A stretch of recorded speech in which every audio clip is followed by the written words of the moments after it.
दोस्तों, मैं वक़्त खान और आप देख रहे हैं सीबीसी न्यूज़ राजस्थान का वागड़ पोस्ट। और आज की हेडलाइन के बारे में बात करें तो वागड़ में कोरोना में एक दिन में 41 पॉजिटिव आ गए, जिसमें से 31 सिर्फ सागवाड़ा से हैं। और डूंगरपुर बच्चा चोरी वाले मामले में सुरक्षा गार्ड जिसको गिरफ्तार किया था, उसका एक नया खुलासा हम आपको पूरी खबर में बताएंगे। और डूंगरपुर में एक व्यक्ति से फ़ोन पर लाखों की ठगी हो गई, जिसमें सबसे बड़ा सवाल यह है कि आखिर फ़ोन पर लाखों की ठगी कैसे हुई। और बांसवाड़ा में धोखाधड़ी का आरोप है, एक समूह का लाखों रुपये का लोन नहीं लौटाने का, और महिलाओं ने कलेक्टर से शिकायत की है। और अब बात करेंगे हम खबर के बारे में विस्तार से। 5 महीने के बाद डूंगरपुर जिले में बुधवार को एक बार फिर एक साथ 41 कोरोना संक्रमित मिले। इसमें 31 मरीज सागवाड़ा शहर से हैं, जिसमें भी 26 मरीज को सागवाड़ा की बोहरवाड़ी क्षेत्र से ही पाया गया है। बोहरवाड़ी क्षेत्र में पिछले 6-7 दिन से लगातार मरीज आने से डॉक्टरों को संक्रमण फैलने का अंदेशा हुआ, तो मंगलवार को यहां के लोगों को सागवाड़ा उप जिला चिकित्सालय में बुलाकर उनकी सैंपलिंग ली गई। बुधवार शाम को बोहरवाड़ी के 26 लोगों की रिपोर्ट पॉजिटिव आई।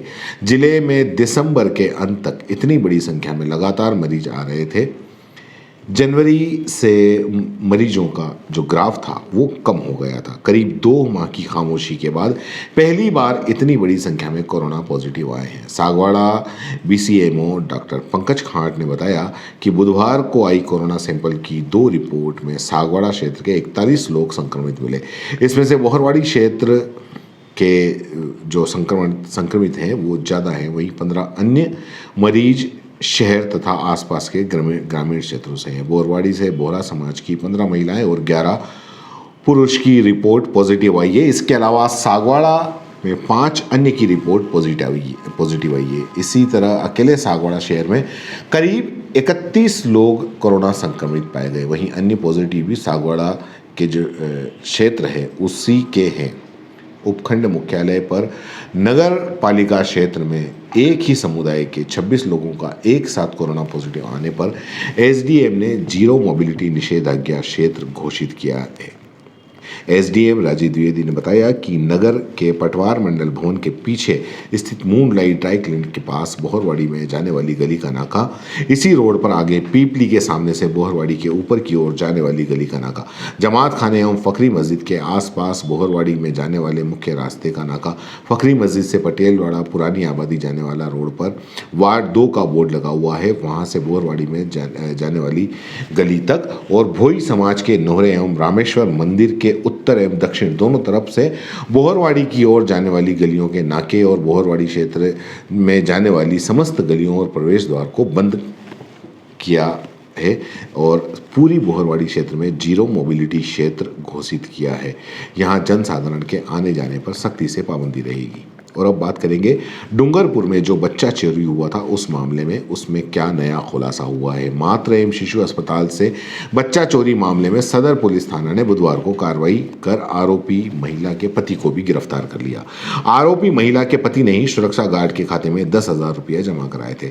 सदर थाना अधिकारी चांदमल सिंगारिया ने बताया कि आरोपी महिला के भाई स्कूटी चालक को नाबालिग होने से मंगलवार को डिटेन कर पूछताछ की थी। पूछताछ के दौरान उसने बताया कि बहन नीरू का पति तलैया निवासी दिनेश पुत्र मंगला गमेती भटवाड़ा के आसपास कहीं छुपा हुआ था। उसके बाद एएसपी सुधीर जोशी के निर्देशन में एएसपी अशोक मीणा और डीएसपी मनोज सामरिया के सुपरविजन में कांस्टेबल प्रकाश कुमार, लोकेंद्र सिंह व दिनेश कुमार ने दबिश देकर आरोपी दिनेश को पकड़ा। पूछताछ के दौरान कबूला कि सुरक्षा गार्ड के खाते में 10,000 रुपया उसने जमा कराए थे। अब पुलिस की ओर से बैंक से इस संबंध में स्टेटमेंट मांगा जाएगा। दूसरी तरफ अस्पताल के सुरक्षा गार्ड सूरपुर निवासी 25 वर्षीय संजय ने बुधवार को कोर्ट में उसको पेश किया गया। यहां से 2 दिन की पुलिस रिमांड पर लेकर इससे पूछताछ जारी है।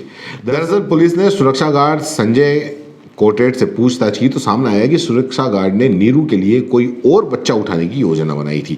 इसके लिए सारी बातचीत हो गई थी। इसके लिए 28 फरवरी को 2 बार महिला अस्पताल भी आई थी, लेकिन बच्चा उठाने की प्लानिंग सफल नहीं हुई। इसके बाद 28 फरवरी को सुरक्षा गार्ड की ड्यूटी के समय पर बच्चा उठाना तय हुआ और ज्योति का बच्चा उठाया गया।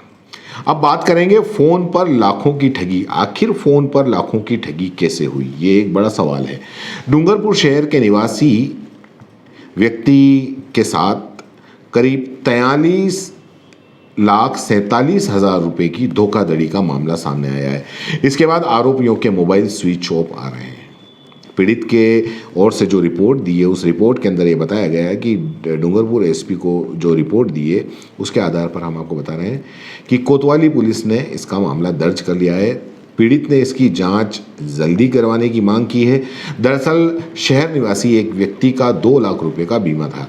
पहली किस्त भरने के बाद दूसरी किस्त वो नहीं भरना चाहता था, इसलिए उसको बंद करवाना चाहता था। इस संबंध में बीना कंपनी का व्यक्ति होना बताया और उसके पास में एक अज्ञात युवक का कॉल आया। अज्ञात युवक ने कहा कि रुपया वापस लेना चाहते हो तो मैं एक नंबर देता हूँ, उनसे बात कर लेना। इस पर विभाग के नील कमल त्यागी का फ़ोन नंबर, उसने कहा कि ये विभाग का ही है और नील कमल त्यागी का फ़ोन है। इससे पहले उन्होंने प्रार्थना पत्र के लिए 22,500 रुपये भेजने के लिए कहा। उसके बाद कहा कि आपकी 4 फाइल है, कौन सी फाइल खुलवाना चाहते हो। सभी फाइल का अलग अलग राशि है। इस पर पीड़ित ने 52,000 रुपये भेज दिए। इसके बाद टैक्स की राशि, स्टेट से बाहर जाने की राशि, एनओसी के लेटर बनाने की राशि मांगी। पीड़ित जो युवक है उसको अज्ञात व्यक्ति ने कहा कि आपसे कोई नहीं पूछेगा कि ये राशि कहाँ से आई। पीड़ित ने जो राशि भेजी उसकी रसीद, खाता नंबर, उसके आधार की जांच करवाने की उसने मांग की है।